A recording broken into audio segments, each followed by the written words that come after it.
to the boondocks. Let's get it. From the sticks to the wood lot. Let's get it. From the streets to the wood top. Let's get it. We gon' make the whole hood rock. Ay, from the ghetto to the boondocks. Let's get it. From the sticks to the wood lot. Let's get it. From the streets to the wood top. Let's get it.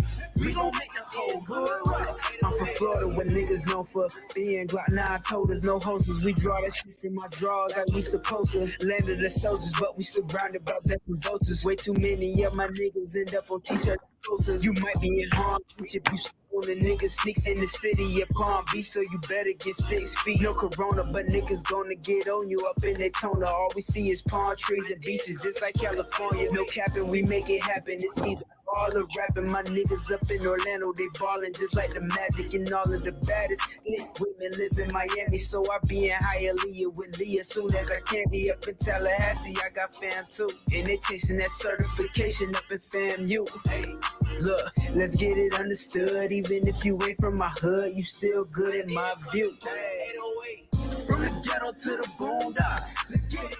From the sticks to the wood lot, let's get it. From the streets to the wood top, let's get it. We gon' make the whole hood rock. Ay, from the ghetto to the boondocks, let's get it. From the sticks to the wood lot, let's get it. From the streets to the wood top, let's get it. We gon' make the whole hood rock. I date, I'm born and raised, stuck in the ghetto. Hustling, ducking, running away from the po-po. Gripping my phone off fucking hoes like pronto. I'm just a young nigga with tattoos and goals. My game tight, drip hard, I'm ice cold. So low, low pro, so low. It's box Chevys, Monte Carlos and Volvos. I spit facts, slam tracks like cardos. I'm on point like Rage on Rondo. I'm Big Willie, you niggas are Elmos. I'm straight thuggin' like Pac on death row. No trap house, my shits and condos with bad hoes. Yeah, dog with no clothes. Cause on God, no trust in my soul. From the bottom to the top, we all know just how the game goes. Shit ain't no joke. From the ghetto to the boondocks, let's get it. From the sticks to the wood lot, let's get it. From the streets to the wood top, let's get it. We gon' make the whole hood rock. Ay, from the ghetto to the boondocks, let's get it. From the sticks to the wood lot, let's get it. From the streets to the wood top, let's get it. We gon' make the whole hood rock. I'm from a place of gold teeth and palm trees, where it'll run you by 4 G's for 12 of these. No conspiracies, Facebook or Twitter feeds, and neither jive turkeys or chickens, only real bees. In the projects is where I'm from and where I be. And every project's got a cornerstone they miss the lead. Music slow down, we'll talk 2 or 315. G on the block selling hot plates and chicken wings. If you ain't a monkey or nigga spit or savagery, then no one know you, so get back, we ain't family. Where pistols popping and bodies dropping the tragedy, and pussy crackers is watching you fuck the police. Where niggas robbing and bitches plotting, no BT, no paparazzi, just yellow tape in the news team. Better recognize what's fake, nigga, in reality. The whole hood rock when they hear this on the street.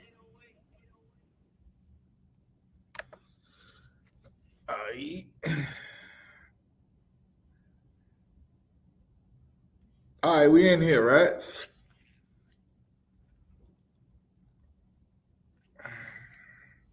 All right, Tazar and the shot, y'all can hear me? Yeah, come on, sir. Most High in Christ, y'all Ba'Shem, y'all Shabbarakathum. Yahweh Hashem, Yah Shabrakatah. Shamar Lathan, Ba'Shem, y'all Shad, all the sisters.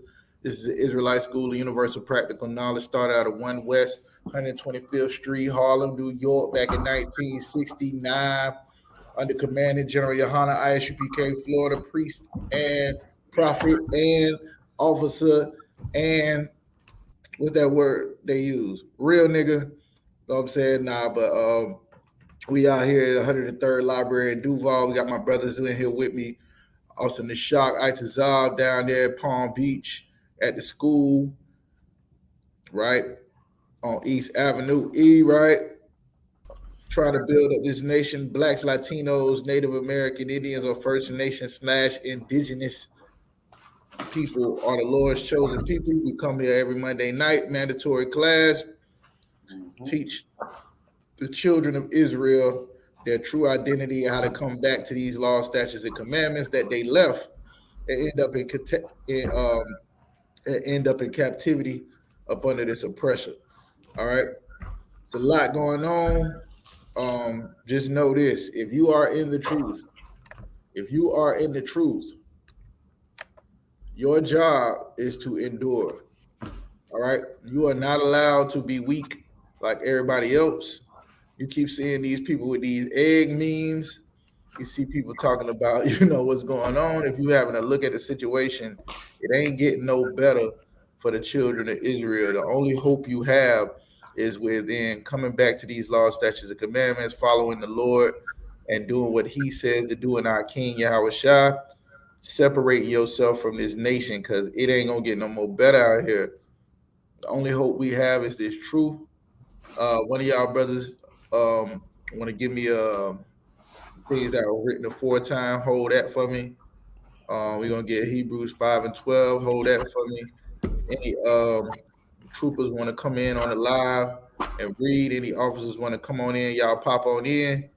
It's mandatory class. I want everybody in here, you know what I'm saying, to ask your questions if you have them. Any questions that you had about the Bible, your pastor wouldn't answer, your mama don't know the answer to. You know what I'm saying? We want to go ahead and ask those questions so that we can learn, and it might be edifying to one of our brothers or sisters that might have had that same question and forgot they had it or didn't know that. You know what I'm saying? We start talking about those things that you know about the Bible, hopefully by now, the things that you hear us say, the cliche talking points that we use when we out in the streets for people that's not in class. For instance, the white man is the devil. If you don't see what's going on with your people right now and who the devil or the deceiver is, who is the person that's got his foot on your people's neck, then, maybe you just can continue to keep loving them in the midst of all the things that everybody around the earth is going through. That's fine. It's not a big deal. You know what I'm saying? But one thing you might not know is why our people are the smartest, greatest people that on the face of the earth, and we still at the bottom. You may not know why that is. You know what I'm saying? You may not know. Nobody might have ever told you that it might have been because of integration, and the Lord told us to be holy, to be set apart, right?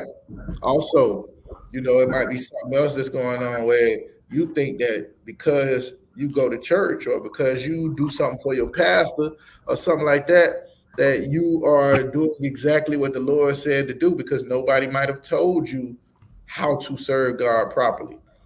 But you're in the right place to learn how to please the Lord. And pleasing the Lord is the only way that you survive and endure through times such as these that we're going through. I mean, if you look, everybody got some type of issue. Either they ain't got nowhere to stay, they ain't got nowhere to drive, they can't find nobody to love that love them, so on and so forth.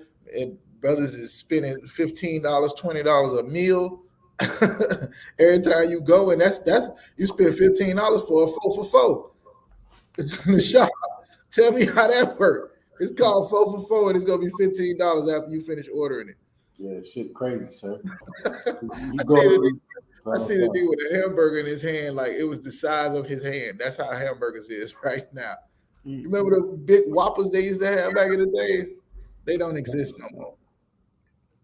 Everything is smaller and more expensive, and without each other, right? Black people thing been for a while. I don't need them. I could do bad by myself. You know what I'm saying? It's done been like I go through this. We got a thing for cutting people off. Your child turned 18, you cut them off. Somebody said one of your family members say something you ain't like, you cut them off. What the scripture says, Zephaniah chapter 2, is gather yourselves together, O nation not desired. See, when we say that, they think we just talking about the nation, the other nations not desiring us. Nigga, we don't desire each other. You know what I'm saying? We don't desire each other. So how we gonna gather together when we can't even get along with each other for 15 minutes? Something happened, you know what I'm saying? Instead of brothers doing what Yahawashi laid out thousands of years ago, and us getting to a point where we can continue to build this thing, because if we don't do it, ain't nobody gonna do it. That is the task that have been placed on the men of the I.S.U.P.K, and that's to be better than everybody else. That's to forgive more, the outwork, the outsmart, to do everything that the Lord said to do, and to show the world that they are not the same as the brothers that come in here and change their life. That is our job, Akim. I mean, y'all down for it? I'm ready. That's I right. signed up for it. I took an oath, and I'm gonna stand by that oath to the day I die. All right. Anybody got any questions? Go ahead and shoot. If either one of y'all brothers got some questions, y'all can go ahead and type them in the chat. You know what I'm saying?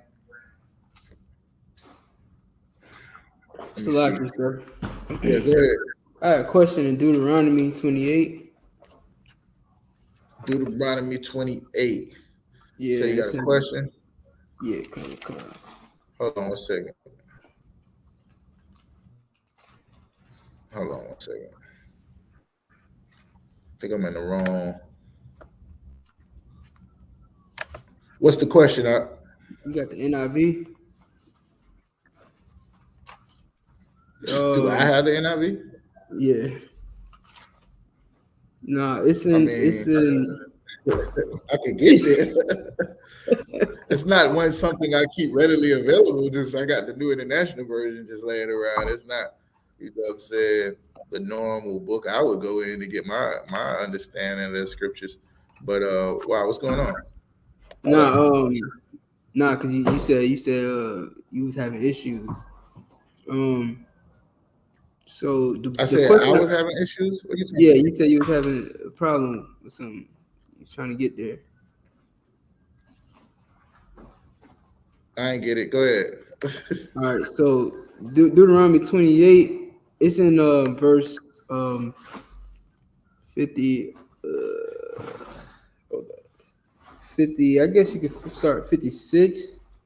My question is. Oh, nah, hold up, Salaki, my bad. It's in the Apocrypha, Salaki. Ecclesiasticus 26:9, I believe. Hold on. Wait a minute. Hold on. Wait. What happened to Deuteronomy 28? What's there? The Deuteronomy 28 one, it wasn't really a question. It was something that I had to go along with it. So it's not a question so much. It was like, all right. So basically, what I'm saying is, I was working on a breakdown, and Deuteronomy 28 and 56 was a precept for the breakdown. But I got confused with the one I had a question on and the other one. Okay. All right. So it's Ecclesiasticus what? 26:9, I believe. Let me get there real quick.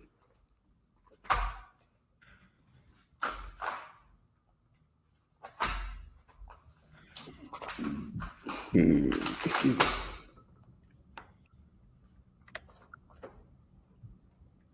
Hold on 1 second.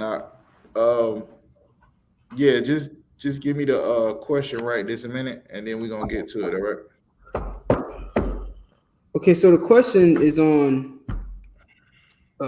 actually it's in Isaiah Salakia. I got all these precepts in my head. That's why it's all jumbled up. All right, so you know these different ones, right? All right, so this is what we'll do. We'll go through this whole breakdown. What's the breakdown about? It's about it's specific. It's basically about like the curses, but particularly the curses of our women being whores. And so the precept I'm pulling is the curse of being bald head scallywags. Yeah, it's a whole video on it called I can't think of it. It's on the I.S.U.P.K Florida page. This question was asked. I did a class in Orlando, and I think it's called bald head something. Yeah, it's something like that. Yeah, something like that. But anyway, go ahead. You talking about Isaiah chapter 3? Yes, 3 and is it 6? 3 and 17. Yeah. 3 and 17. All right. So what's your question? So the question is, after it talks about the scab, it talks about how the Most High is going to discover their secret parts. My question was, could you say that the secret parts is that bald head? Like, you know, like you wouldn't be able to see a woman's scalp if she had hair. Is that I know it's multiple secret parts that he's talking about, but if I was at camp and I was breaking it down and I was to say, you know, that secret part is that scalp, that bald scalp of yours, would that be correct? I wouldn't use that in that manner. The whole point of all right, like, so let's get the scripture. Okay, come on. What was that? Officer Thumyong? Hey, Shalom, Yavashim Shorgathon. Yeah, I wouldn't use that to say that. I mean, you can, because the whole purpose of hair is what, according to the Bible? The hair is the glory. That's their glory, right? But also, what's the other thing it calls it? The shame. Nah. Well, if she cut it, it would be her shame. No, I'm saying in the manner of how you using it. You saying that she's uncovered. That word covered. Oh, okay, right. Right. So that's what it was saying about a man should not have his head covered. They use the hair to show that woman naturally or by nature has a covering that was given to her by God.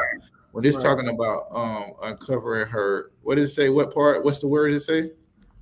The secret parts. Secret parts, right? It's basically talking about exposing her, putting her on Front Street. It's no different if you got brothers or sisters that's doing something that they don't want to be seen, right? There's a level of shame that should come with sin, just as a woman that should have shame about like not having hair, or you should have shame about sinning against the Most High. It's the same type of metaphor it's talking about. So as something that's beautiful to us, because of our sin, becomes dirty. Something that's beautiful, like the Lord's people, niggas per se, sisters per se, right? Becomes something wicked and disgusting before the Lord because of the actions that they're doing. But this is talking about uncovering it where it can be seen. You know what I'm saying? You know, I don't know if y'all remember this, but back in the days, it used to be a shame for a woman to be a whore. Y'all know whores are not ashamed anymore, right? They're proud. They're proud. They have gotten rid of the shame, and there are certain sins that when you sin, you should feel some type of way about doing it. But we ain't in them times no more. Now people are bold about their sin. They're bold about it. They want everybody to know they're the biggest drug dealer on the block. You want everybody to know. You know what I'm saying? She got that. She done ran through 4 or 5 best friends. That she gets money. That's how she get it, and she sells her box, and she's proud of it. Well, what this is talking about is a sin being uncovered and bringing shame to that person that's sinning. The Lord is doing this. Oh, I know what it's called. I just bonnets in the Bible or something like that. Yeah. So if you want to go to Isaiah, let me see if nobody else got any questions. I got a question, sir. All right. Y'all make sure and check for the people at home. I definitely got y'all. You know what I'm saying? Because y'all in the class, but just make sure y'all can go ahead and check. Checking right now, sir. If I could, real quick. Yeah, go right ahead. All right. Y'all, everybody in the chat and everybody watching, share the video, hit the like. You know what I'm saying? Subscribe to the channel. Also subscribe to I.S.U.P.K Tampa, Florida on YouTube. Make sure you're sharing these videos to get it across the globe. That's right. And whatever city you in, you should have a brand new YouTube page with that city on it. So if you in West Palm, you should have an I.S.U.P.K West Palm. Right here in Duval, we just created a I.S.U.P.K Duval. And also that's for YouTube and for TikTok. Daytona, same thing. Tampa, y'all make sure y'all subscribe to all of these channels. Orlando, What we're trying to do is make sure that brothers and sisters in these particular cities know that even though we operate as one body in Florida, we are in your city and we are taking over your city. All right. You don't have to go and put on purple and join the church. General YAHANNA has sent men out to come and fish. All you got to do is sound the alarm that you're ready to change your life. Come in, put some boots on, and let's get started to wake up the Lord's people. All right. So make sure y'all doing all of that on the internet is very key. I mean, the internet is becoming a way that we can fish people more so even than going out to camp, because people don't go out their house. People ordering their damn groceries. You know what I'm saying? They get their groceries delivered nowadays. So ever since the pandemic, even before then, prior, you have a lot of people that they'll get together and be on a stream as opposed to actually physically getting together. So we want to raise up these and the thing is, we got to support each other. All right, so y'all make sure y'all go ahead and subscribe to I.S.U.P.K Tampa. We're gonna have some videos there from camps that we have in Tampa. Brother's gonna have some classes. Same thing with Duval, Orlando, Daytona, West Palm, Miami, all of that. It's gonna be, we're about to blow this thing all the way up. So all right. Now that we got that out the way, can we teach the Bible? Yes, sir. Can I do my thing? Go ahead. What we on? Isaiah chapter 3. Yes, sir. Chapter 3, verse. I'll start at 11. All right, can we go ahead and get those scripts first? No, go ahead. I'll get into it afterwards. Go ahead and give me the Isaiah chapter 3 and what? Verse 11. All right, this is Isaiah chapter 3, verse 11. Woe unto the wicked, it shall be ill with him, for the reward of his hands shall be given him. As for my people, children are their oppressors, and women rule over them. Oh man, what does that mean? Children are their oppressors, and women rule over them. I know you like it. Good. It's talking about our oppressor, the man that rules over us is childish. He's like a child. You know what I'm saying? The things they do, they don't behave like we would. Like we would rule with authority. You know what I'm saying? With responsible authority. Whereas our oppressor is like a baby. He wants to dress up on Halloween and eat whatever you want to eat, sleep, have sex with whatever you want to put his rod in. You know what I mean? So it's like a child. As a child, like a child. You want to exactly what you're talking about. No, don't think about nobody but yourself. You know what I'm saying? Your oppressor is a it's like, say for instance, the person who is the most what's the word I'm looking for? The person who is the most, yes, Isaiah 3, responsible should be the one that eat first. Remember they had that little thing about whether the kids eat first or their husband. Right. And that was a big thing on the internet. Right. And then General Muhammad came out. He was like, yeah, you can eat first. So what you gonna do? Sit there in front of the kids and be like, yeah, damn it. Eat in front of the kids, like just because you can. Like, how does that make you feel? The point is because you have the authority to eat first, because you're going to make sure that everybody eats in the house. Right. You don't go and eat up all the chicken because you can eat first, and then the people that you're responsible for, you don't have nothing. Well, your oppressor doesn't see it that way, right? Everything goes to them, and they just keep getting fuller and fuller and fuller, and the people that they're supposed to be responsible for starve and die. It's just like a child. I'm going to get you back. Women do that. That's from our oppressor, right?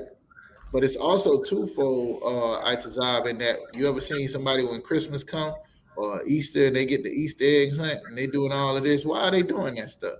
If you tell them it's wrong, what they gonna say they doing Christmas for?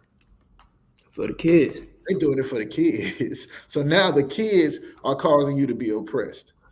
So that's twofold. Your oppressor is a damn kid, and your own kids is oppressing you because they're ruling over you. The women that you have are ruling over you. There is no structure in your household, right? You cannot allow yourself to be dictated by women and children. When you are a man, you're supposed to be a leader. Not that women can't lead. You know, they had a thing. They had a thing in the Bible.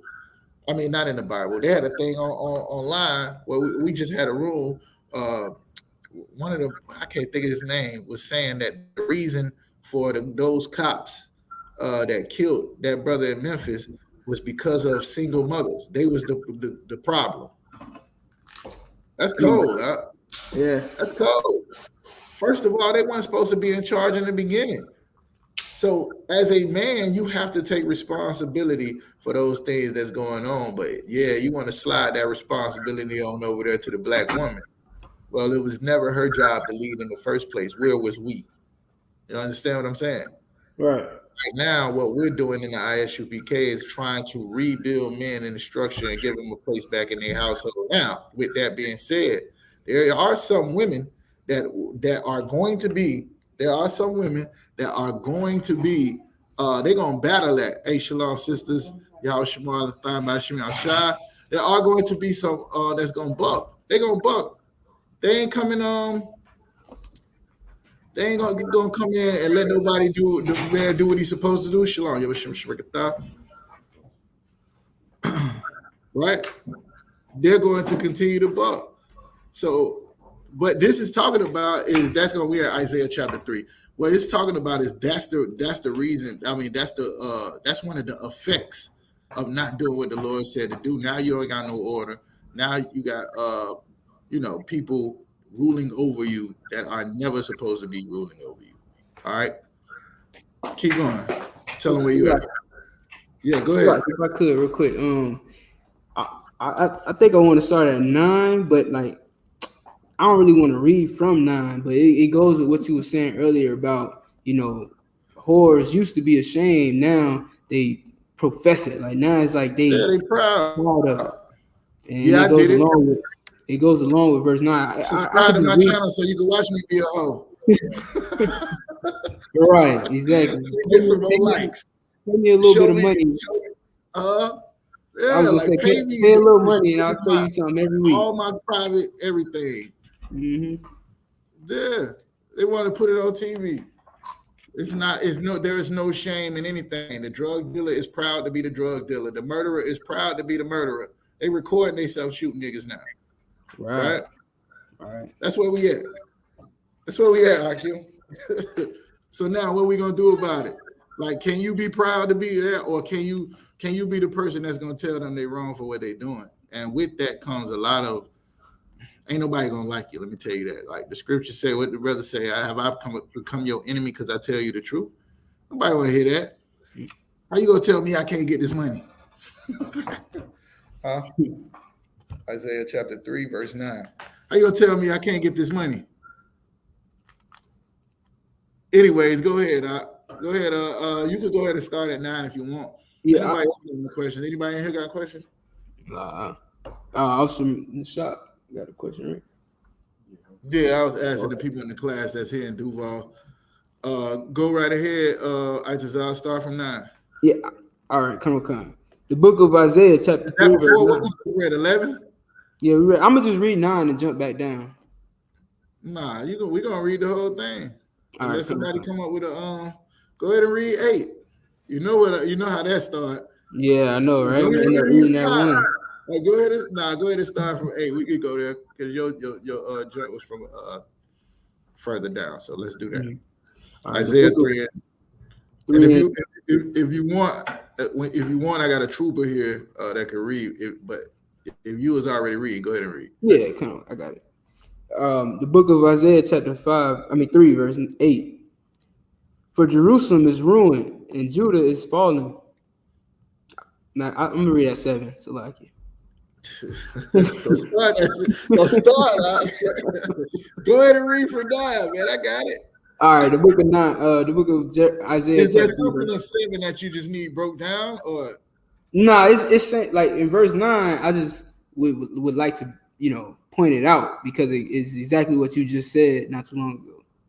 All right, go right ahead. Go start wherever you want to. It's your question. All right, the book of Isaiah chapter 3 verse 9.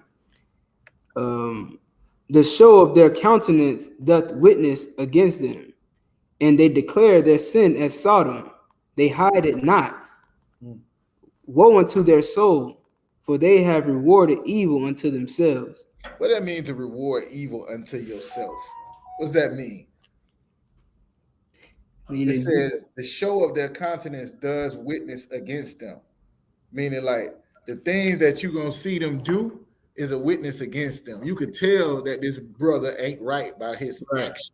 Right. You could tell this sister ain't right by her actions. Right. I ain't got to guess whether or not they on the right track or not. I can see it by what they doing. Right. And they declare their sin as Sodom. Remember how they was in Sodom? They was all out in public with it. Mm-hmm. Let's get it. Right. A-Town style, San Francisco style, the whole nine. Shalom, says Lord of Christ. They hide it not. That's what they say. They hide it not. This is what we were just talking about. Right. Ain't nobody ashamed. What's Amber Rose? Right. It's Amber Rose, right? Colonel Khan. I think she got the walk of. Yeah, ain't no slut shaming no more. You can't shame no slut no more. Know what I'm saying? She should be proud of her whatever word, her filthiness is what we're gonna call it in here. I'm gonna go with that.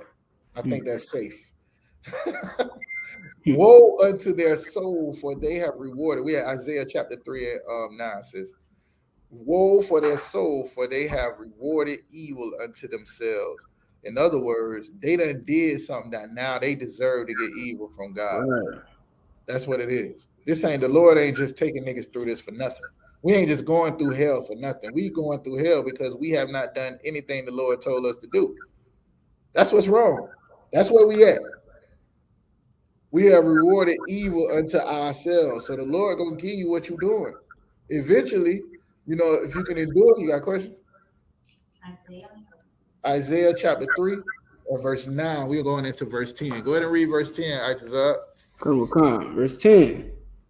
Say ye to the righteous that it shall be well with him, for they shall eat the fruit of their doings. It's a script say, be not deceived, God is not mocked. For whatsoever a man soweth, that shall he also reap.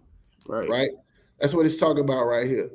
You could say to the righteous that it shall be well with them, for they shall eat the fruit of their doing. So if you sowing all kind of foolishness out here in this earth, that's what you're going to get back. If you're doing the work of God, you're going to get a reward. Now, doing the work of God ain't showing up to church on Sunday. Let's start right there. That's not the work of God. Giving the pastor the biggest pastor appreciation gift, right? It's a little bit more to it than that. God gave us laws, statutes, and commandments to live by.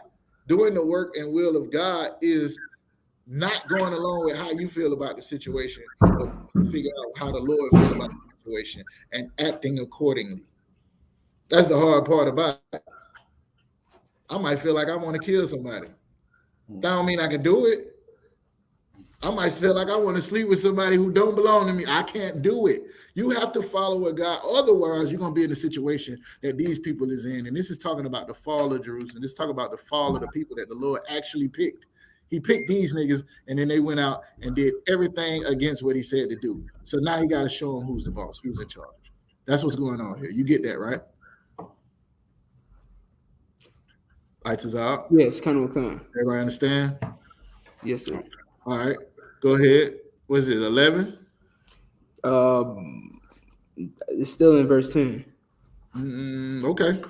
I thought we had, for he shall eat the fruit of his doings or their doings. I thought I just broke that down. Oh, okay. I don't. All right. I'm on it. Rock with me. Just follow me. Verse 11. Woe unto the wicked. It shall be ill with him, for the reward of his hands shall be given him. Same thing, on the right hand or to the left. Whatever you, the Lord gonna reward you, right? That's how it works. That's how it works. You can't expect to sow discord and evil and things like that and then to get something good back in return. Maybe for a second.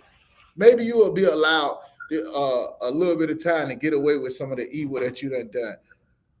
That might be the grace. But if you don't hurry up and change it, then you're going to have to deal with it. Because no matter what, even if the Lord forgive you, even if he forgive you, what it said, we read this last week, right? He puts the sins of the fathers upon the children to the third and the fourth generation. So he can forgive you, but that don't clear you of the wrongdoing you done did. It's like a crackhead. He owe everybody. He done stole out everybody's house. And then he go change his life and think niggas ain't still looking for him. Nigga, I want my TV back. I don't care about you changing your life. Nobody want to hear that. You stole out my house. I'm going to kill you when I see you. Right? That's what it is. You owe the Lord for what you've done in the past too. The good thing about it is because under the priesthood we under right now, ain't no priest coming to chop off your hand for stealing or chop off your head or throw rocks at you and you die for the things that you've done. But you deserve it though. You deserve death. But because of Christ, we get an opportunity to come in and to change that and be like, all right, now I know better. I'm going to do better. I ain't going to do that no more. Because I know now what's going to happen to me if I do. Everybody understand, right? So in the same way he's talking about if the good do what they're supposed to do, they're going to get a reward. The same way if the wicked doing what they're doing, they're going to get a reward as full. Now you can go back to 12 where we started, all right? Okay. Verse 12. As for my people, children are their oppressors, and women rule over them. And who rule over them? Women rule over them. And who rule over them? Women. All right. Go ahead. Keep reading. O my people, they which lead thee cause thee to err. Who is the they that is leading them? Salaki. Go ahead. That's the people's leader, the black leaders. And who is leading the people according to this scripture right here? The wicked. Read it from the top again. You answering. Verse 12. Answering with no salakia, and it's right here. Just read it. Read it again. Verse 12. From after my people. Okay. Children are the oppressors. All right, so children are oppressing them. Now, I don't know if everybody was in here when we talked about that children is twofold. One, the main word it's talking about is your oppressor that's over you, right? Don't think like a grown man. They think like a child. I gave the analogy of when I don't know if y'all remember online where they was having that conversation about who should eat first, the kids or the husband. Or should your man eat first or your kids? Y'all don't know anything about that? Right? So then they all having a battle over whether you should give your man the plate first or the kids. And everybody having this. And then General Muhammad comes out. He was like, all right, so yeah, the man can eat first, right? And then he say, so how you sitting over there, nigga? You got this big piece of chicken and your children over there hungry. That make you feel good. That make you feel good now, like, oh yeah, look at me eat. You know what I'm saying? Like, come on now. The point is the person who is responsible should eat first because the kids will eat up all the food and nobody else will get to eat. Yeah. The man is supposed to be responsible to make sure that everybody in that house eats. That's why. Most of the time, even though you can be like, nah, go ahead and feed them kids. You have that choice as a man, as a real man, who ain't trying to prove nothing to your kids. You see what I'm saying? Like, yeah, of course you should, but that ain't the point. The point is everybody should eat. The children ain't gonna worry about that. All they know is they hungry. They're not concerning themselves with nobody else. But that's the people that you up under. That's the people that's ruling over you. They're going to eat until they had more than enough and never think about those other people that they're supposed to be responsible for. Never think about the people under them. Never think about the people that are on the bottom. Like Itazar brought up, they want to still be 50, 60 years old, dressing up for Halloween, doing things that children do. That's why they don't deserve to be in charge. And also on top of that, whenever somebody, like you come into the truth, you hear that you shouldn't celebrate Christmas. The Christmas tree is Nimrod. This is Saturnalia. All of this. What is the first thing people will say? The reason why they want to keep celebrating Christmas? Anybody? Kids. I'm doing it for the kids. Now the Lord say don't do it. The kids say do it. and you do it anyway for the kids. Children are your oppressors all over. Even though your oppressor is a child, your children is a child, and you allowing those people to rule over you. And women, I ain't gonna touch that because I got more women in here than I got men, and I ain't trying to get you up there at the class. I gotta get some shamar here. No, I'm joking. And women ruling over them. That's the same thing. That's the same thing, your oppressor and the kids, because her job ain't really to think like that with logic. Her job is to, I'm hungry, I'm mad, I'm upset, such so on. It's the same thing. And guess what? Oh, my people, they which lead thee cause thee to err. Again, Itazal, who is the they which lead thee? Children. And who else? Women. Women and children. Now, this is also talking about black leaders. How? How so? Because they led by. Hold on, Salaki. You got some other people in the class. Come on. Anybody else want to answer? Yeah, good. Everybody here. Let me see. Yeah, go ahead. They lead us into the hands of our oppressors, and to be led by the women. They didn't stand up for us. They were trying to. Can y'all hear the brother? Hardly, sir. The brother said they lead us into the hands of the white our oppressor and our women. Is that accurate? Is that an accurate statement? Somebody want to break it down? Somebody want to tell me how do they lead us? All right, let me help y'all. Women's Day at the church, Mother's Day, any of these days that is devoted to women, you better not show up and tell nobody that you didn't get your wife something for Valentine's Day, which is against the Lord, by the way. But anyways, for Christmas, for whatever, you better not rule your house the way the Lord said to rule it, or you will be deemed different from the way that they talk. We just did a whole thing on it. We went down, shout out to I.S.U.P.K, Daytona, you know what I'm saying? Brothers from Orlando, West Palm, Duval, we all went down to the little Roland Martin thing at Bethune-Cookman University. Brother is bringing out and exposing how they treating these kids down here. They went through all of this hell to get to college and got to deal with the food ain't right, the living conditions is terrible, the teachers, the administration stealing money, the whole 9 yards. And he's just been on it ever since Ed Reed come out and started talking about the conditions of the school. We went down there and got the pulse of the streets, but the whole point is the leaders are causing them to err. This is what the scripture is talking about. And what I've found out and what we've been talking about is the Christian church will tell you to align with everything else your oppressor is doing. You want to be a good nigga, go to school, get an education, put a tie on, shave your face, cut their hair off. Don't wear like this. Don't talk like this. Don't speak like a black man. Talk correct English. You know them 5 cops that killed and murdered that dude? The Christian church would tell you to go be police officers, to go to the military. The only way you a good nigga is if you get in line with what your oppressor got going on. The problem is that attitude has caused us to drift away from our own heritage, our own culture, what we're supposed to be in life, and the things to be doing now. We don't understand that. All we understand is trying to get in line and be just like our oppressor. This is what Christ was talking about when he was talking to the Pharisees.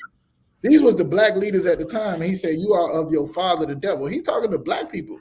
He talking to Israelites. You are of your father, the devil, and the lust of your father you will do. Because they, remember why they killed Christ, right? If he keep doing all these miracles, if people keep following him, we're going to lose our seat with the Romans. Your black leaders has taught us integration. And guess what? Not one HBCU that have been started since integration. Not one. We go and our finest and brightest and smartest kids are trying to go to Duke and Yale and all of these schools. They ain't trying to go to no damn Bethune-Cookman. Just imagine all these people that's working their behinds off in school just so they can leave their people and go to a prestigious white institution rather than a historically black college. The problem is what's going on, and our problem has always been this: is we want to be like the other nation. We don't want to be us. We want to be them. So now, those people that are leading us, causing us to err, because they teaching us to be like the people that the Lord didn't say He loved, as opposed to being the people that the Lord said He loved. Everybody understand, or did I go too far? Did I go too far? No, sir, I understand.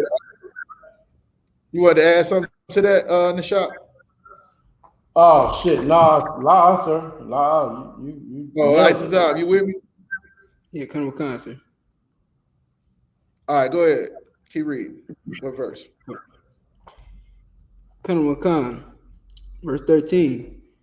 Isaiah The word 3:13. It's like, go ahead. Where's the question at? The question is way in, down, right? Yeah, come 17, ain't it? Yeah, come. All right, you wanna go ahead and keep reading, or you wanna skip down to 17? We can keep reading. Go ahead. 16? Yeah. All right, the book of Isaiah, chapter 3, verse 16.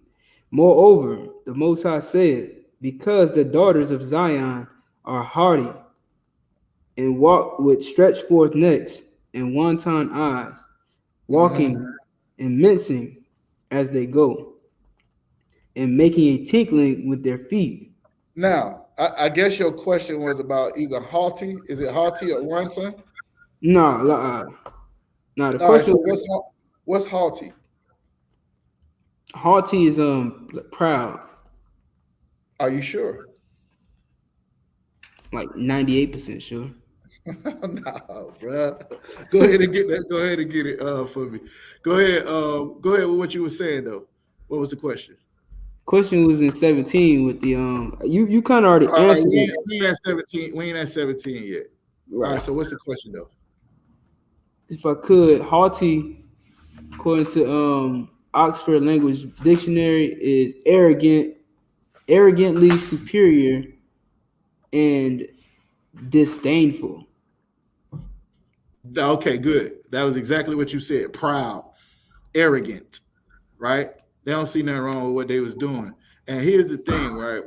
You know the little story they have about the two thieves that was hanging with Christ, and then one of them was like, nigga, get us down. You supposed to be that dude, get us down.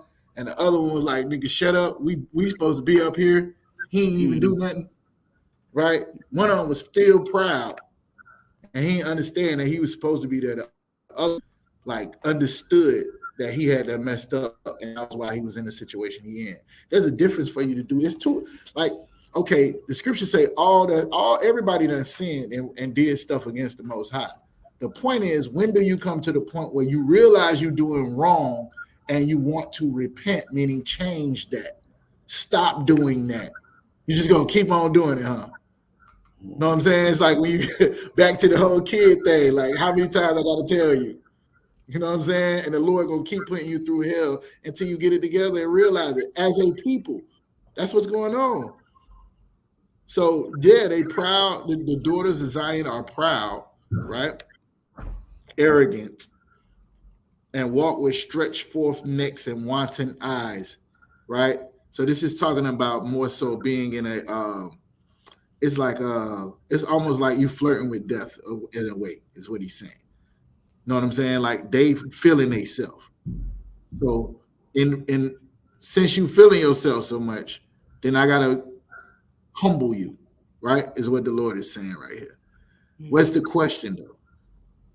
All right, the question was what could be considered their secret parts, which you pretty much answered, but we just going through it. All right, yeah, let's just go ahead and go through it then. So they prancing around. He say mincing as they go, making a tingling with their feet.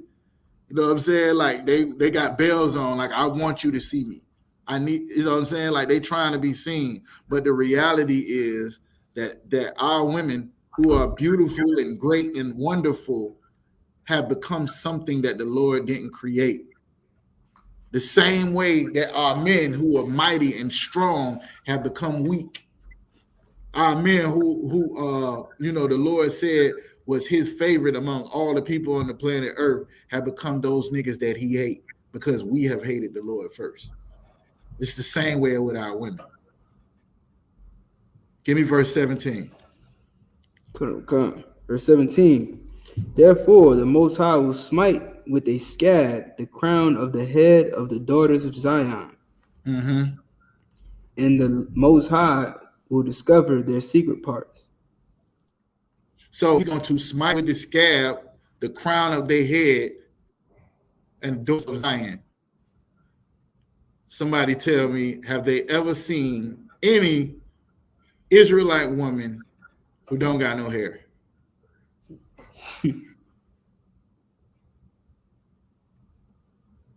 No, because they have went online to some Chinese lady and have got them 36 inches worth of somebody else's hair. But the point being is, there was a time when that wasn't the case, right? Now it is normal. Every sister got the same hairdo right now. Every last one of them got the little baby hairs here, somebody else hair here. Every last one of them. This is not an accident.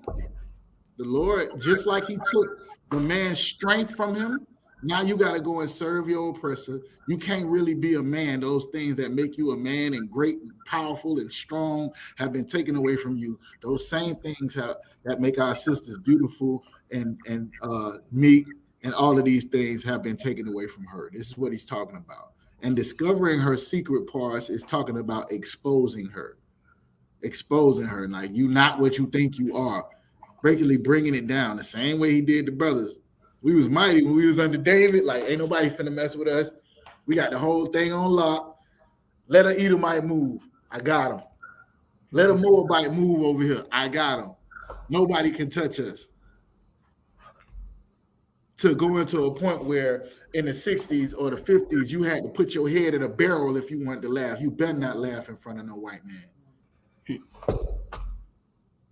See how far we came? Being the greatest people on the earth, where the Lord made us to be those people now who shucking and jiving for their oppressor. Like, we ain't nothing if we don't go and join his police force. We don't go and join his military. We don't get him to give us a good job. That's us. That's where we at. We're the same way it's going to happen to our women, and that's what it's talking about. I want to get to the part about the mufflers and the chains. And I just can't read. We'll go to 20. That's verse 19 and 20. Go ahead. The book of Isaiah, chapter 13. Anybody else got any questions? Make sure y'all put them in the chat, or you can come in on the class and ask. Go ahead, Al. Come. The book of Isaiah, chapter 3, verse 18. And that day, the Most High will take away the bravery of their tinkling ornaments about their feet, and their cows, and their round tires like the moon. So like it, that the round tires. That's like the things they wrapping on their head, not right. tires like tires on a car. No, it's right. Like, go ahead. Come. Now, if I could, real quick, because we about to get into it, right? Because to some people it would sound like we talking about a car. Yeah, I know. With the mufflers and the tires. Yeah, I know. But you talk about chains and bracelets and ornaments. You know what I'm saying? If you see Israelite sisters, they fly from their head pieces all the way down to their feet, and he just going through everything, all the way from their head to their feet. So he started with their feet. He went all the way up to their head. I think we looked up the tyree. It's like something you tie around your head. You could re-look that up, make sure I'm right.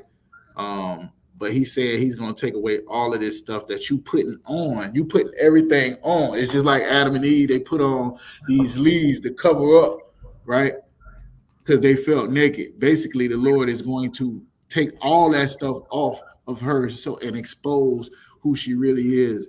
And that's a sinner, that's a disgusting person that you have become. Right along with your men, following after them, because children are your oppressors and the women are ruling over you. It's all got something to do with each other. Keep reading. Give me verse 19. Verse 19. The chains and the bracelets Mm-hmm. and the mufflers, Mm-hmm. the bonnets. The what? The bonnets. The what? The bonnets. The what? It's a lot. Boy, I like to lost my mind when I seen that word in the Bible, nigga. I was like, the Lord say he taking the bonnets, nigga. You gonna have to be exposed. They gonna see the scab of your head that he done put there.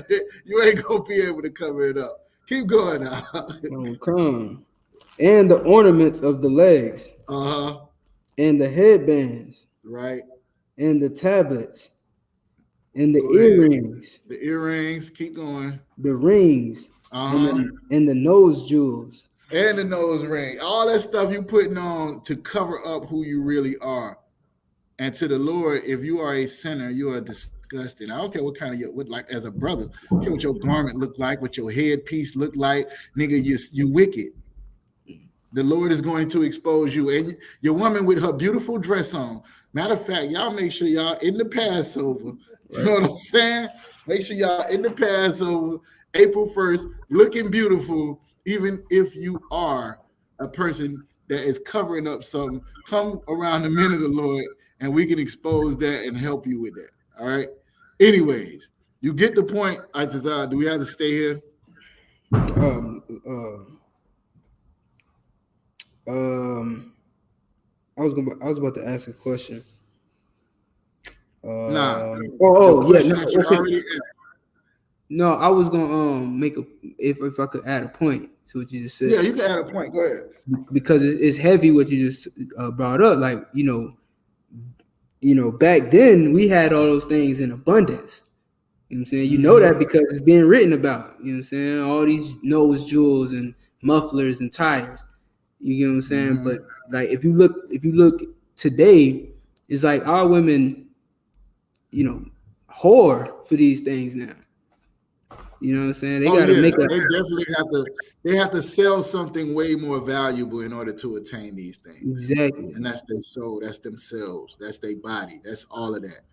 As opposed to having what's really valuable, and that's you being, you know what I'm saying, a righteous woman or a righteous brother. You got to put on a gold chain to make yourself seem like you're valuable, when there's nothing more valuable than serving the Lord. Nothing. All right. So now, did I answer your question? Because I want to keep moving on this real quick. Yes. All right. I cannot come here. I want you to read the last three and the first one of the next one. So I want you to read 24, 25, 26, and then Isaiah 4 and 1. And then we can go to Nashad's question. All right. Now check this out. Now remember, he was talking about these beautiful sisters and the men in Jerusalem falling, they being taken over by other nations, they having no power, the other men ransacking all of this. And then he's talking about the women, right? Right. So this is everything that's going down. And you're seeing it right before your eyes as we speak. It's happening all over again. Keep going. Come on. Book of Isaiah chapter 3, verse 24. And it shall come to pass that instead of sweet smell, there shall be stink. There shall be what? Stink. With your stinking ass. That's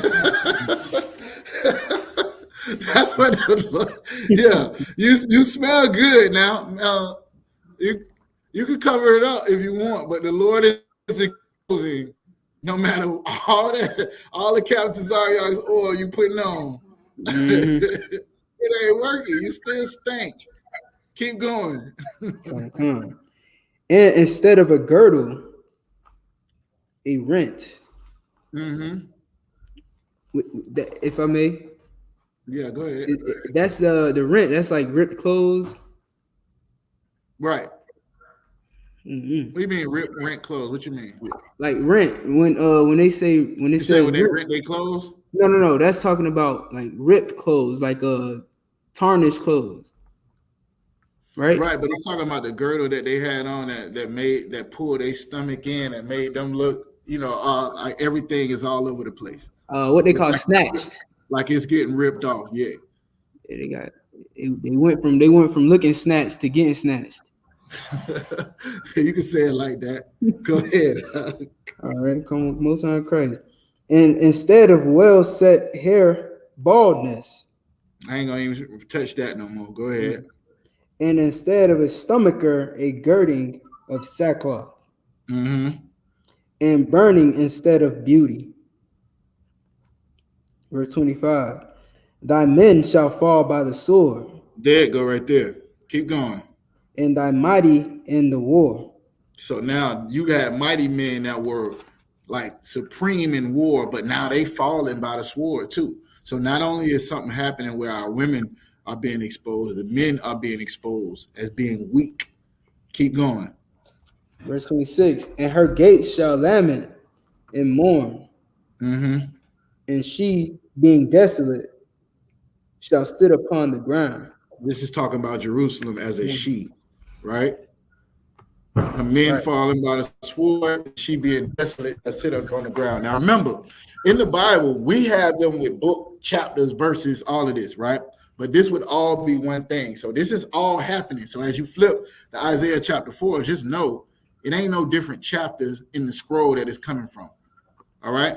So everything that's happening continues. So all of this stuff is going on. The women are being exposed. Everything is happening. The men are falling by the wayside. And this is Isaiah 4:1. Go ahead. Okay. Isaiah 4:1. And in that day, in that day, the day where everything is going haywire, the sisters who was beautiful are being exposed. They ain't got no hair. They stink. All of this other stuff. And they proud. They still twinkling and proud, even in the midst of the Lord exposing how not beautiful they are, which they should be, right?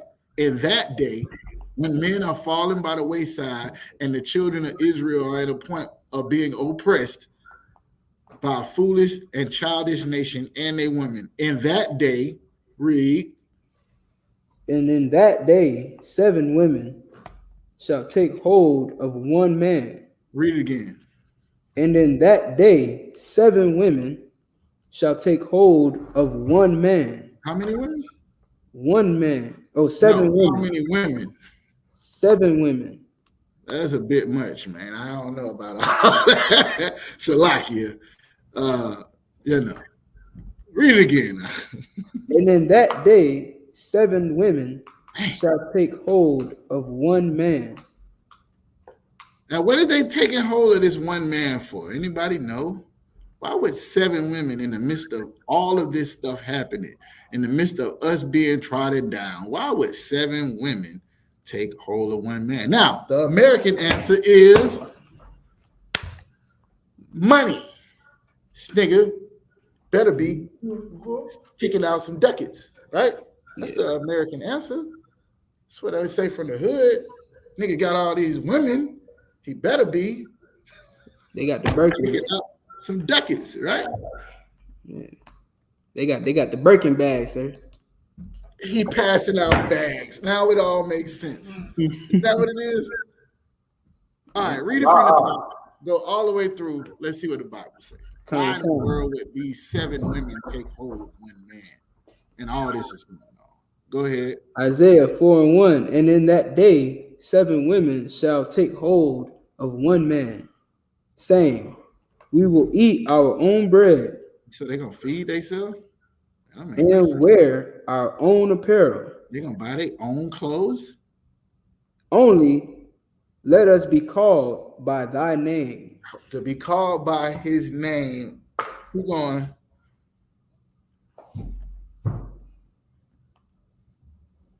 Keep going. Oh, to take away our reproach. To take away our reproach. Now, what does that mean? We will eat our own bread. We will wear our own clothes. Just let us be called by your name to take away our reproach. Lucky. Anybody else? Or just, since you want to give it a try, go ahead. Shame. Shame, to take away our shame. Why would they be ashamed?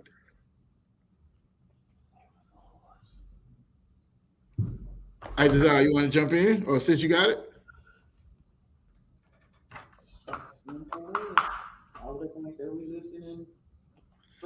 All right, she said they'll be ashamed for all the things that was listed in 3. What do you mean? Because they got bald head with bonnets on, and the Lord done stripped them out of their earrings, took off their stomacher. All their pride have been taken away from them in order for them to reveal and be exposed that without all that stuff you putting on, really you have nothing that's valuable. The value is you doing and being a daughter of Zion, a princess. But once you walking and moving outside of that, now you just a broad, a regular broad, and nobody don't want. That's what it is. Precept. Anybody tell me this one. So lucky. You heard it a million times in the church. I know you know it. Oh, see, now you confuse me. Nah, hey, you ain't confused. You just think you are. Give me Proverbs 31:30. Now, I want you to stay right there, Atazar. Right. Stay right there where you at. It says, and in that day, 7 women shall take hold of one man, not this man. Little 7 too much for me to handle. Not this man, but brothers like Itazar, nice, young, strong brothers, they can have 7. You know what I'm saying? I'm good to go with that. Anyways, we will eat our own bread, wear our own apparel. Only let us be called by thy name to take away our reproach. How is it going to take away their reproach by being called by this man's name? Anybody know? It's lucky. Go ahead. Who is that? Itazar? Yes, come. Go ahead. Because she's being married to a righteous man, and people gonna know that if she this man's wife, then she must be good. She must be on the straight and narrow. You know what I'm saying? Yeah. See, okay. Now, in today's time, right, the woman is the prize. That's what they teach you. The woman is the prize. The reality is you are both the prize. We don't think about it like that. You are both the prize. The women would be like, I'm going to be an old maid if they wasn't married by 30. Nobody don't want them, is how they looked at that. Right? So these women here in this Isaiah chapter 3 are now being exposed. So as opposed to putting on all of these different things, the earrings, the nose rings, the attire, all of this, the dress, the stomacher, all of this to not show her inward. The Lord is exposing everything that is wrong about her. So now she's looking at it as if this particular dude, let's say if you're a woman right now, and let's say you got no man at all, you can do whatever you want to do. You are free. Sounds great and wonderful, right? Sounds great and wonderful. To a woman in the truth, right? To be able to say, no, I am not free. I have been chosen by priest and officer Nashak, right? Let me tell you one thing you know about her if she's with this brother. She ain't a hoe. She ain't got no OnlyFans. She don't sell box for the light bill. If now this is hard right here because I can't say I've had wives before, right? For the most part, if she's listening to her husband, she is not a disgusting, filthy sinner. He's not doing things against the Lord. Now that's hardcore. Because in here, we do not let the shock put his hands on her in order to get her to do what he says to do. So she really has to make that choice to serve her husband. However, he's working with her. So that's the point. You being chosen by a man of God is a beautiful thing that a lot of people do not respect. Because you could have been chosen by the nigga that's going to black your eye every night, every day, just because he lost all the rent money in the crap game, or he snorted all, or so on and so forth. Listen, we counsel sisters in here. There are real problems. There are real problems in this world going on. The only problems that we're going to allow you to have in here is the fact that you might have to deal with the fact that 7 women want your man. That's the hardest thing. Once you get past that, anything that nigga do wrong, call me. Call me, and I'll see what you can do about it. Now, if it ain't no sin, I can't do nothing about it. If it ain't no sin, here's the point. Nishak. Come. Down there where you at, right? Have you ever seen a woman that is beautiful, makes a lot of money, and don't have a man? Come. Time, right? Why is that?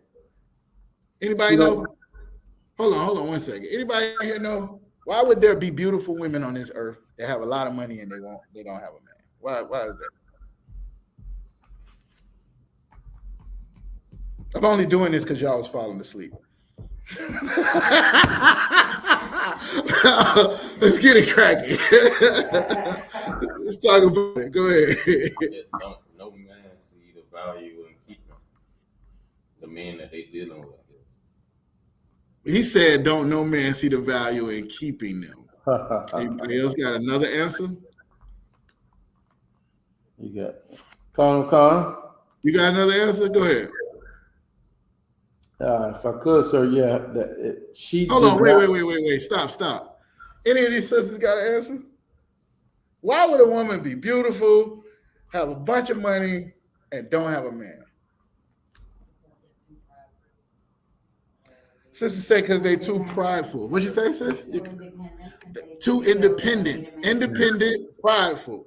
Let me ask y'all this right here. These women in Isaiah chapter 3 that says they're gonna take hold of one man saying, "We will eat our own bread," meaning they got their own money. We will wear our own apparel. Only let us be called by thy name to take away our reproach. These women with reproach. This sound like they prideful. They ain't got no pride, right? You know why? Because the Lord done exposed it. The thing that is valuable has been exposed. Now you realize we ain't nothing without each other. You got the money, you got the clothes, you got your bonnet, you got your earrings, you got everything, but you ain't got no man. That's the point. Like the black family is the most important thing. The first thing you see after the Lord created the entire earth is you see him creating a family with Adam, Eve, Cain, Abel, the whole nine. When he brought them into the truth, that's what it was all about from then on. Amos chapter 3, you only have I known of all the families of the earth. He continued to create families and continued to create families until one man who had a family had 12 sons, and then he picked them people to be the people that he wanted to rule the entire earth. That's the story, right? That's the story. So this particular one that he's bringing out is talking about us on the downside, like, you know what I'm saying? But if you keep reading down, it'll talk about a remnant, meaning like all of the people that fell off, all of the people, he used this technique to bring it back, putting back the family together, to break back down, you know, the children of Israel and to redeem them.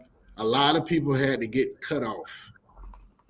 This is what I don't want to happen. This is the reason for this Israelite School of Universal Practical Knowledge. There's only a remnant that's going to be saved. Everybody ain't going to be saved.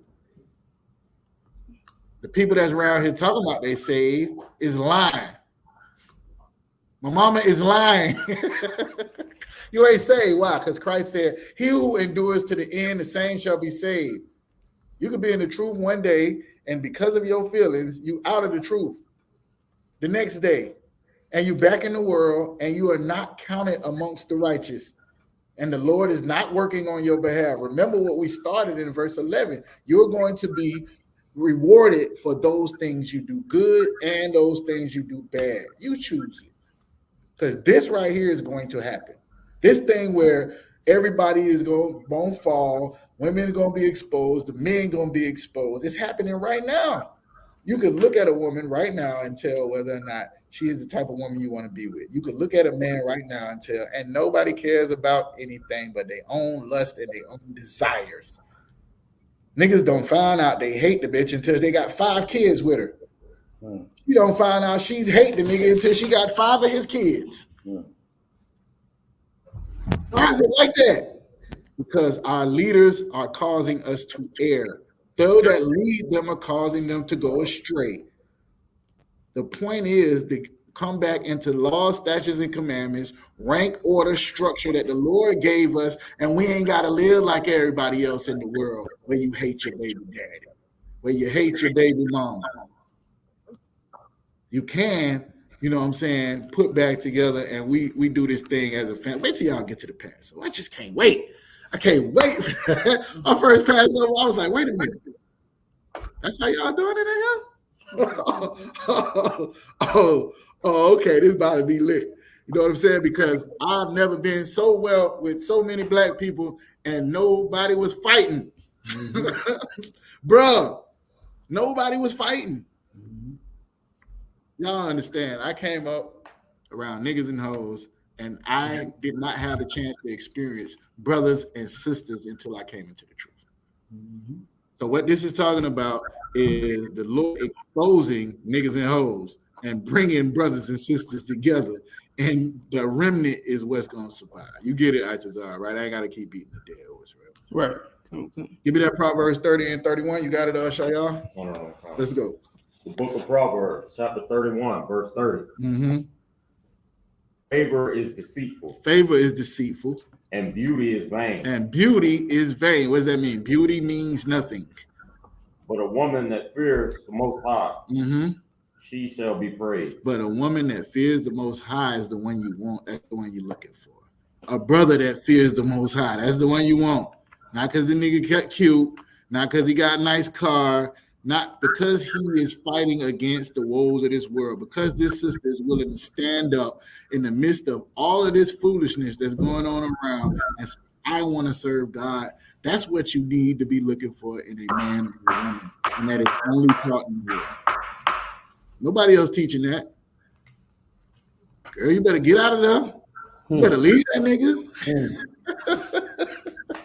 No, marriage is forever. All right. With that, Nishak, what's your question? Oh, Khan the water, sir. My question is in the book of Job, chapter 9 and verse 24. And it says that the earth is given into the hand of the wicked. He covered the faces of the judges thereof. If not, where and who is he?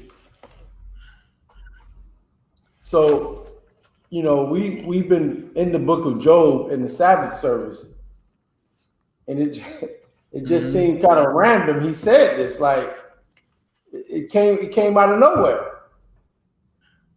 So I just wanted to kind of like get your take on it. Like it came out of nowhere. Like, Job was talking about, You're trying to figure out why is it there? You said it don't fit in. Con. Basically, all right. Con. And what's your question? You understand it, right? You could break it I down. understand it. I know the breakdown. Yeah, I'm with it. You know what I mean? The white man is the devil. There is no doubt about it. Figure out why is it right? Why did he say that right there? Right then. Right. It came out of nowhere. Con. All right. Give me 21. Let's start from 21. Yes, sir. Job chapter 9 and 21. Nah, give me verse 20. Yes, sir. I don't want to start doing this, so I'm not going no further. Give me verse 20. We'll be at verse 1. Like, nah. Yeah, Let's start. I know. I was just gonna say Job chapter 9 and verse 1. Nah, go ahead. Come. Okay, Job chapter 9 and verse 20. If I justify myself, my own mouth shall condemn me. If I say I am perfect, it should also prove me perverse. I be saying this sometimes, just joking, right? And somebody be talking about people lying, and I say stuff like, I ain't never lied in my life, right? I say it all the time. I just do it. If somebody tell you they ain't never lied in their life, what do you know about that person? They lying, right? they lying right now. That's the point. What this man, what Job is saying now, basically he going through it, right? He understands that he's going through it, but he ain't sure why. He ain't sure why he's going through it, but he knows he's gonna hold on to, trying to be righteous, so on and so forth. Right? He's like, well, I wonder why the Lord wouldn't just kill me. Why is he filling with bitterness? It says in verse 18, right? Now he's sitting there in his mind going through this. So now you got to think about somebody who's going through it. It's all types of things go through your mind when you're going through it. Maybe God ain't real. Maybe Jesus is really a white man. I don't know. Look at you, the shock agreed. He thought about it. I'm just saying, I don't know about that one for me, but right. Maybe the white man ain't the devil, whatever. We might be tripping. I remember a sister came and she said something along the lines like, what if all of this we was doing was for nothing, right? I don't know about y'all, but I have given up every Saturday for the rest of my life to go and do the work of the Lord. Right? Which sometimes might piss my wives off. Nigga, again? Come on. Man. Fantasia concert this Saturday. Put in a leave request. Hey, when we get these soldiers in here, y'all brothers can go ahead and do the camp without me. I definitely will be putting in a lot more leave requests. But you got to get this thing up and running. You got to make it where you have men that is not going to suffer. The work ain't going to get done. Right. You know what I'm saying? The work ain't going to get done when you have few. What does Christ said? The harvest is plenty. The harvest is plenty, but the laborers are few. Everybody want to, be one West. The feast day. The Passover, right? Passover, where you fresh to death. Right. But it's a hard thing to consistently tell your oppressor and stand on it that you're gonna serve the Lord before you serve him. That's hard. Everybody can't do that. But anyway, what you was about to say? Somebody had something? No, I was gonna answer you with the precept that you just pulled. Yeah. Precept I pulled? Like what you just said. The laborers are few. That's what I was gonna say. Oh, you could go ahead and read it if you want. I wasn't gonna read it. I was just saying. I was just calling it. Like when you asked. Okay. All right, no sweat. So where we at? 9 and 16? No, we wait. It was at 9 and 19, right? Where did we start at? No. Oh no, we started at 20. My bad. Yeah, we're at 21, sir. All right, so the brother said if he's basically going through it. So you gotta remember, if a brother's going through it, he's got all types of things coming in his mind. But he's saying, well, I want the Lord. Why didn't he just kill me? but he just had me going through all of this, right? Now he's thinking to himself that he might be off. I know a lot of people don't know this, but in the Bible, most of the time when something bad was happening to Israelite people, you know what they would do? They would question whether or not they did something wrong. Mm-hmm. Y'all remember when Jordan was on that boat and they was like, one of y'all done did something. Mm-hmm. This is why we about to die, brothers.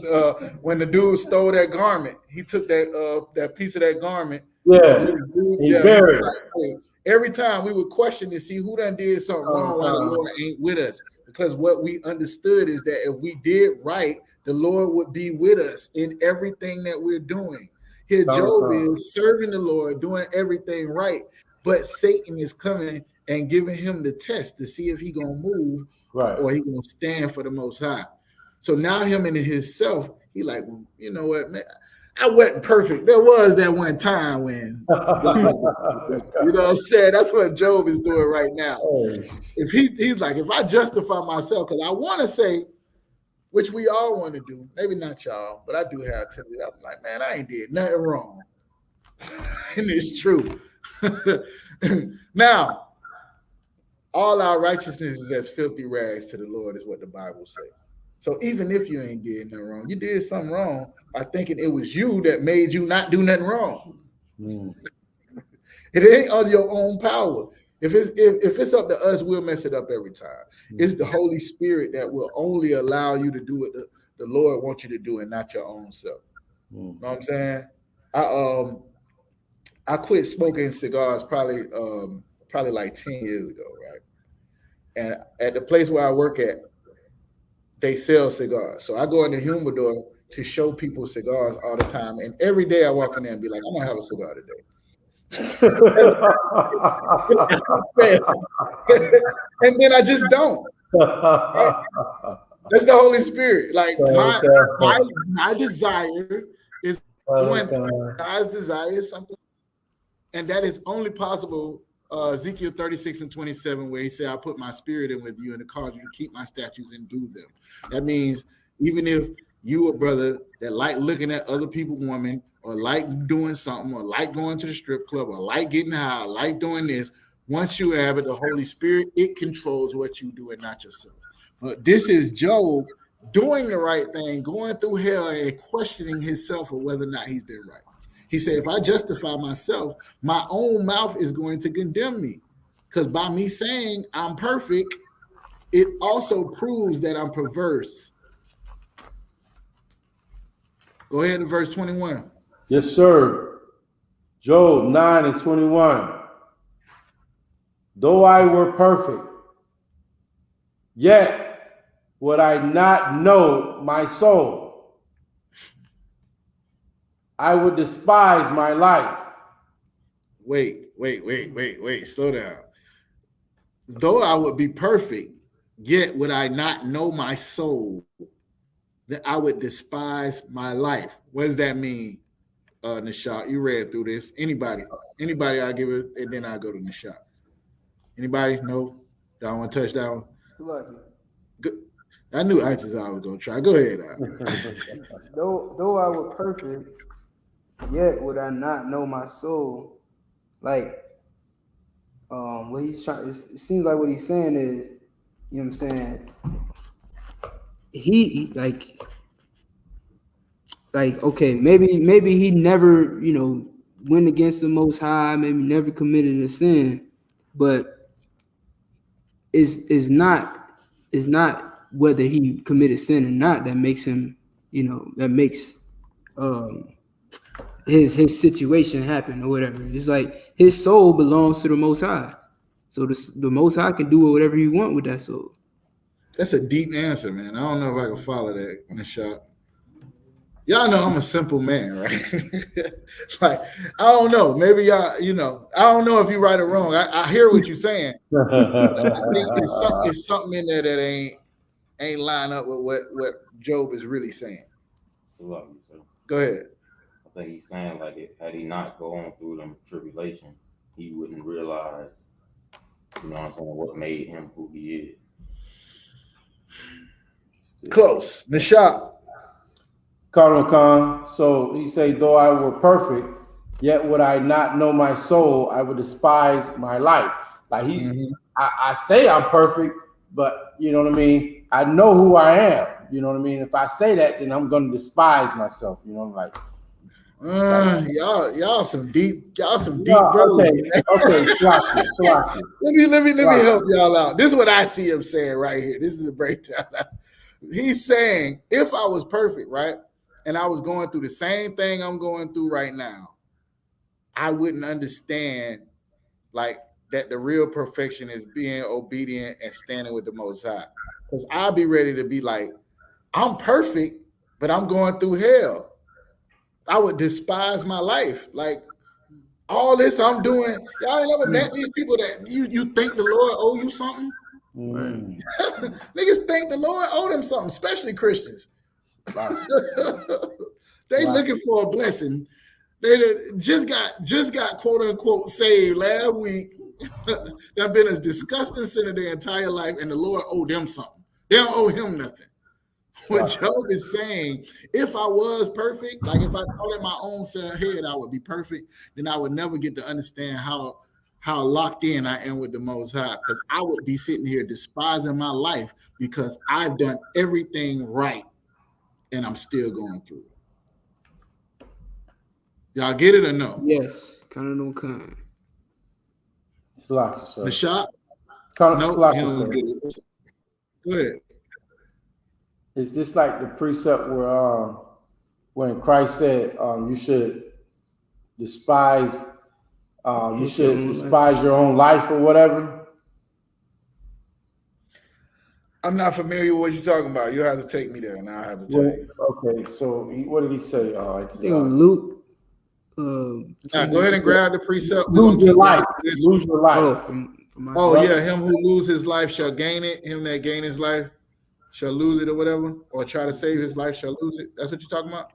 I think that's it. Or are you talking about the one where it says, if you hate not your mother, right. You're hate not your own life. Hate not your It's a little bit different. It's a little bit different. Okay. All Job is saying here, if I thought I was perfect, right, then I wouldn't understand how much, like right now, we in hell. Y'all know this, right? Y'all know we're in hell, right? Yes, sir. We was born in hell. Now, for a brother or a sister to be trying to search out those things of God in hell, why are they going through? The whole point was what Satan said to the Lord in Job chapter 1. You got that nigga he riding on doves. The boy got everything he want to eat. He got steaks. He got kids. He got a mansion. He got this. Why wouldn't he serve you? That's what Satan said. But take everything away, and I bet he'll curse you to your face. So now, as Satan is taking everything away, Job's sitting there like, okay, if I thought I was perfect, then right now I would be hating my life because I wouldn't know what to do. Everything that I did have, I don't have it no more, and I ain't did nothing wrong. So he trying to think of that thing he done. Like I was telling y'all, it's Israelite culture that when you going through something like a trial we going through right now, everybody is hurting right now. If you got some money, let me borrow it.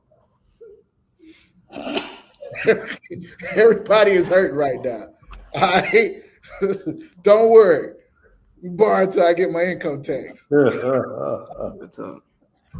black. That's Israel. That's Judah right there. Right. Judah ain't ever tell you, let me borrow until I get my income tax. Don't let him borrow it. All right. Salakia. Oh man. He said, like, I'm hurting and I wouldn't have no answers for why I'm hurting. I gotta be done something wrong. All right. Go ahead to verse third. What is 21? 22. 22. Yes, sir.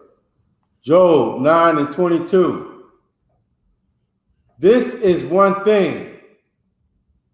Therefore I said it. It's like it. Therefore I said it.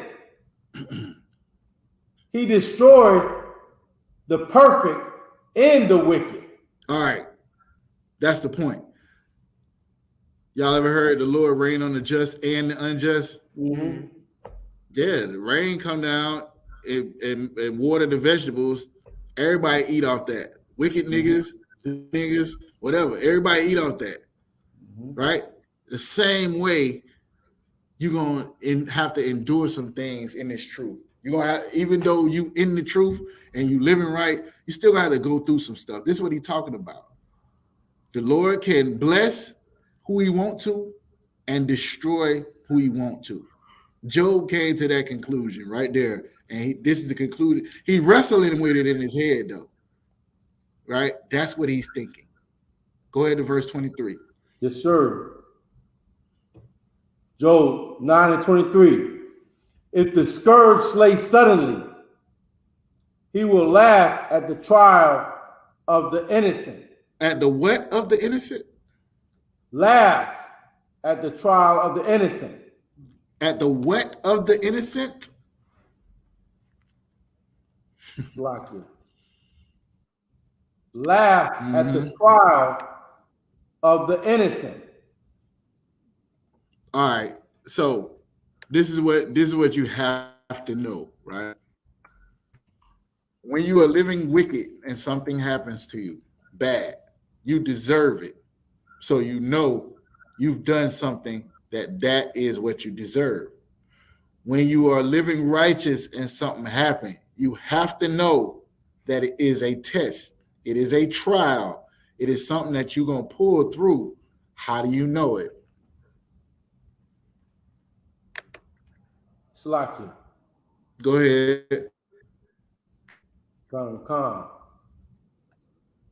Like it said in verse 22, this is the one thing. Therefore, I said it. He destroyed the perfect and the wicked.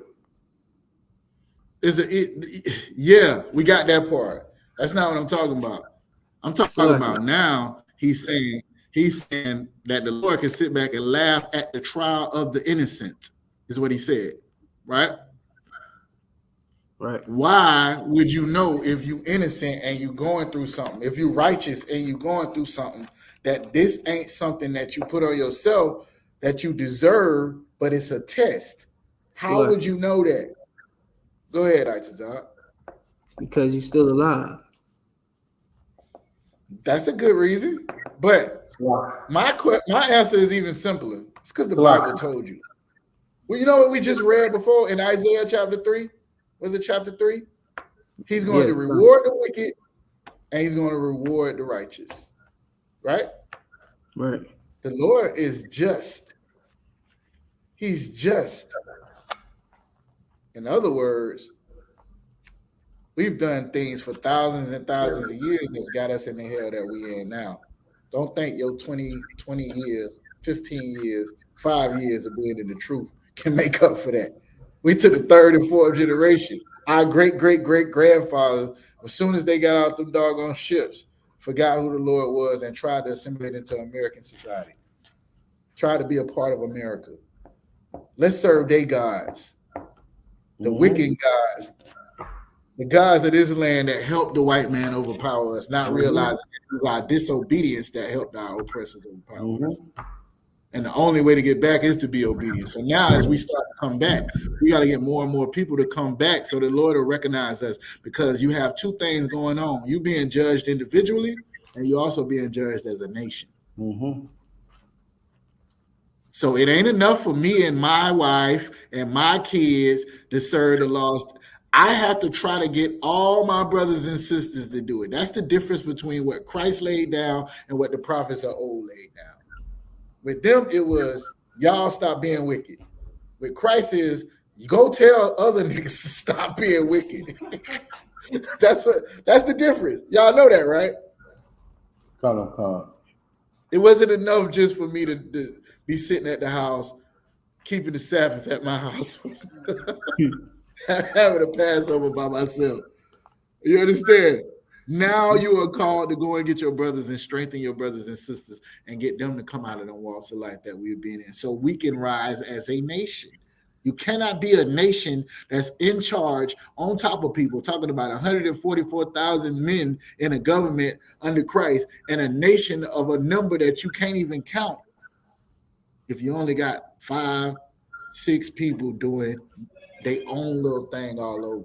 Scripture say, gather yourselves together. Job going through this by himself. And his wife said, nigga, you better cuss God and die. That's what you should do. Just go ahead and curse God. All that old God stuff you with, it ain't helping you out right now, Job. It ain't helping you out right now. Just give up on that. Try something different. Why don't you go get a job? How about that? Job sitting here questioning like, yo, if the Lord is laughing at the trial of the innocent. I don't know how much time I got with this, but Ecclesiastes chapter 2 will break down what Job is going through. We're going to read that in a second. All right. Let me get to the brother's question. Keep reading now. Come. Job 9:24. The earth is given unto the hand of the wicked. Right. So even though the wicked is wicked, right? They're ruling the earth right now, Nishap. How did that happen? Sir. Go ahead. Because God's chosen people went against his law, statutes, and commandments. Okay, so now somebody got to be in charge, right? Mm-hmm. So since the people I chose won't do what I tell them to do, then now the earth is given into the hands of the wicked. Now think about this. Y'all do know that your oppressor is in heaven right now, right? You trying to get there. You want to die to go there. But he wakes up, he got his great-grandchildren's colleges already paid for before they're born. Mm-hmm. Think about that for a minute. He's not concerned with gas being $3.50. He's controlling the gas prices. And he just as wicked as he want to be. What Job is still talking about is how the righteous can go through the trial, the innocent can go through the trial right now, but the wicked can inherit the entire earth. This is what he's talking about. The righteous judges, the people that would not ever feed people children to alligators. Y'all like my shirt? Who would never feed people children to alligators, who would never buck break, who would never do none of the stuff that was done to us, who would judge a matter righteously. These judges have been cut. A righteous man like YAHANNA, who the world ignorantly calls Jesus, his face been covered up with some white man who is a person that has sex with somebody in his family and a homosexual. The righteous judges have been covered up by those who are not righteous people. What is he talking about? Time and chance. Y'all ever heard that time? Yes, time sir. And chance. Find that in the Bible. We'll find the other one. So he ain't just pulling this out of nowhere. What he's talking about, Nishad, I think was what's confusing you is the breakdown on it. Like when we at camp and we use this to talk about the earth being given into the hand of the wicked, right? What Job is talking about is there are people that are innocent, right? Like right now, if that happens, they going through it, and there are people that are wicked that are on top. That's what he's talking about. When we take this one verse and we break it down and say the earth is given into the hands of the wicked, Job is asking himself, is he wrong because he was thinking that he's perfect, when reality is all our righteousness is as filthy rags. Get it. And he was only going through a test. That's all. You pass the test, guess what? You get out of captivity. If not, where and who is he? Who is the wicked? We all know the answer to that, right? All right, let me get that Ecclesiasticus chapter 2 real quick. You got it? Can you read kind of fast? 1 through 5. The book of Ecclesiasticus, chapter 2, verse 1. I said in mine heart, go to now. You got Ecclesiastes, right? I got Ecclesiasticus chapter 2. Mine don't say that. It's not in the regular. If it's in the apocrypha, sis, I don't know if you got an apocrypha over there. Sorry. Yeah, go ahead. Did you want Ecclesiastes chapter 9, verse 11? I want Ecclesiasticus in the apocrypha. Chapter 2. 1611 edition, King James Version Bible. Ecclesiasticus. You got it? Starts off my son in my book. Sir.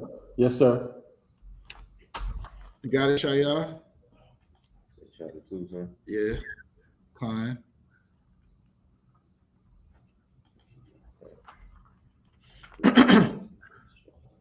Ecclesiasticus. Go ahead and read it in the shop. No, sir. Book of Ecclesiasticus, chapter 2 and verse 1. Yep. My son, if thou come to serve the Lord, prepare thy soul for temptation. Keep going. Set thy heart aright and continuously endure. Constantly. So like it. Constantly endure. Why in the world you gotta endure and you serving God? Keep going.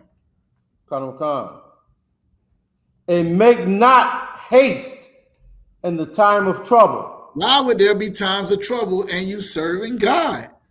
Keep going. Cleave unto him and depart not away. Don't fall off. Go ahead. That thou mayest be increased at thy last end. Everything that you then lost, you'll get it back. Everything you never had, you'll get it back if you hold and don't depart away. Keep going. Verse 4. Whatsoever is brought unto thee, take cheerfully. Endure, take cheerfully, hold on, cleave. Keep going. Yes, sir. And be patient when thou art. And be patient. And be what? Be patient. Listen, everything don't happen when you want it to. Everything don't happen overnight. Everything don't happen because you think and snap your fingers and think it's supposed to happen. Be patient. This is a marathon. This ain't the 40-yard dash. Life ain't the 40-yard dash. Be patient. Keep going.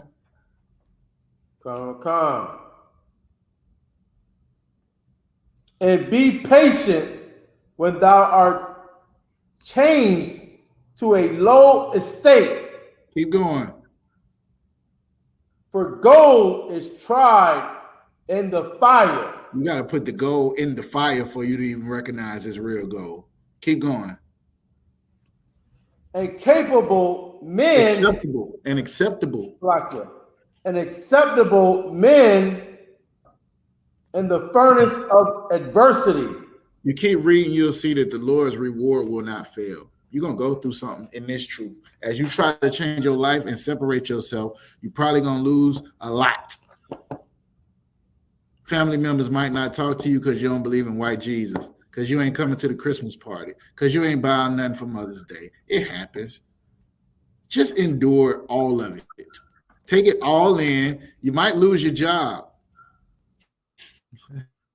How many brothers the feds that came up to their job?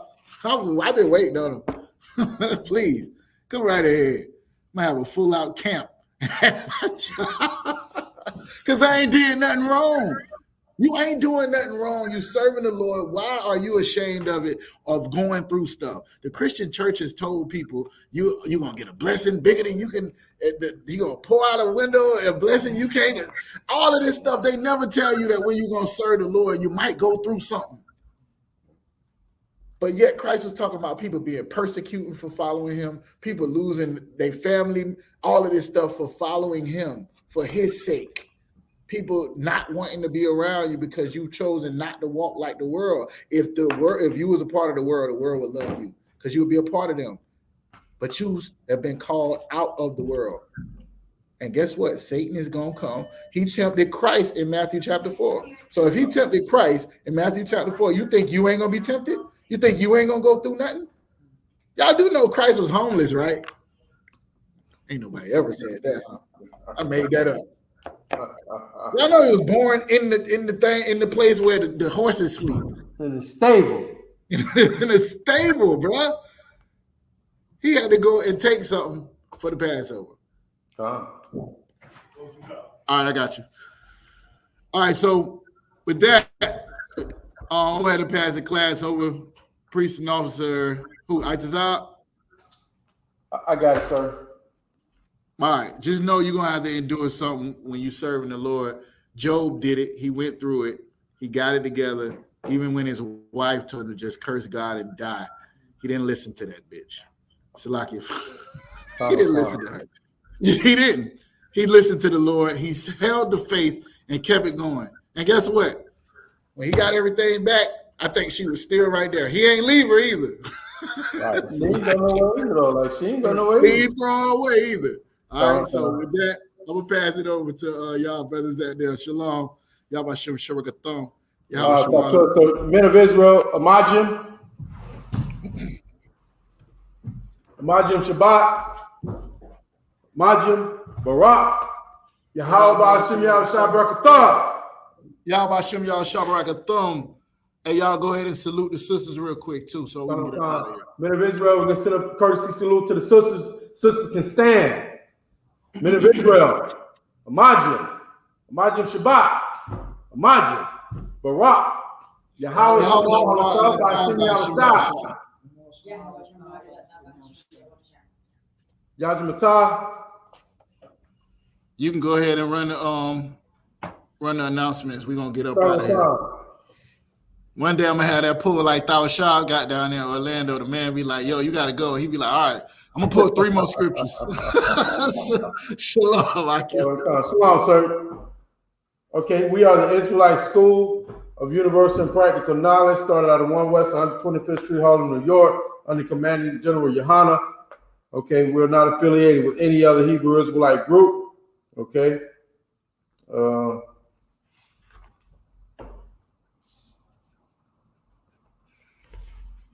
we go. Rules for new brothers and sisters. When a new brother or sister comes into the school, they are off limits for 6 months. They are to be saluted only. They are here to learn and shed themselves of the world. If they need transportation, the teacher will arrange it. After 6 months, if a brother or sister has an interest in a particular person, they are to seek counsel from the head to speak to a brother or sister. There's another 6 months which the brother and sister will court each other. After this 6-month period, the brother and sister will get permission from the head to marry. Tithes, which is a commandment. You can find that in the book of Numbers, chapter 18 and verse 21, also in the book of Malachi, chapter 3 and verse 8 through 10. Ma'ashra means 10th in the Hebrew. 10% of every penny of any increase the Lord gives you, give to the Treasury Department. Priest fund, free will offering for priests, not mandatory, whatever amount you would like to give. Upcoming holy convocations. We got the Feast of Purim. Let me check that out real quick. Salakia. March 5th. March 5th. And 6th. And 6th. Okay. You gotta get the day. Yeah, the precepts and all that. Oh, okay. Salakia. Oops, that ended it kind of quick on me. Okay. All right. So we got the Feast of Purim. Here we go. The 15th day and the 5th, Salakia. The 14th and the 15th day. Wrong one. Salakia. Feast of Purim. 14th day and the 15th day of the 12th month. which will be Sunday the 5th and Monday the 6th, March 2023. You can find that in the book of Esther, chapter 9, verse 20 through 31. Okay? If anyone wants to become a trooper in the school, he is to start wearing all black boots, shirt, pants, headband, or scarf while in class or at camp. Go ahead. Salakia. For the Feast of Purim, we are gonna be here at the school getting down. We're gonna have, we're gonna bust out the grill and all that stuff, and everybody is to make their let Captain Shawar or Officer in the Shock know exactly what time you will be here. We need to know that by the end of this week. So by the end of this week, please make sure. I'm sorry, by the end of next week. My bad. By the end of next week, which is, what day is that, sir? The end of next week? Yes, Saturday. That would be next Saturday is the 18th. Right. So by the 18th, everybody, you know what I'm saying, whether you're in Tampa, Duval, Orlando, Daytona, South Florida, report, if I could, report that you're going to be here and what time you're going to be here by the 18th of February to Captain Shawar or Officer in the Shop. And also Passover. That's it. So in the Passover, sir. In the Passover, I was going to ask you to go ahead and go through the Passover information. Okay.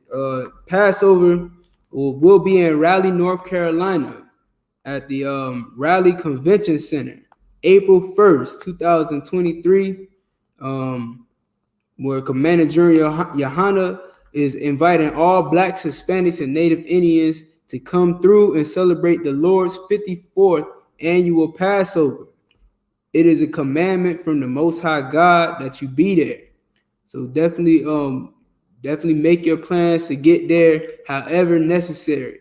You understand? Reach out to your brothers in the school to if you need help getting to the Passover. It is a commandment to be there. So that's April 1st, Saturday. I think that's it. It's like, oh yeah, one more thing. The Passover fee is $200. Again, you know what I'm saying? If you need help, reach out to your camp leader to make sure that you're at the Passover. Anyone who pays their Passover fee will be able to get into the Black Party, which is on Thursday, for free. So you definitely want to pay that Passover fee. Get with your camp leader if you need any help. And with that, shalom.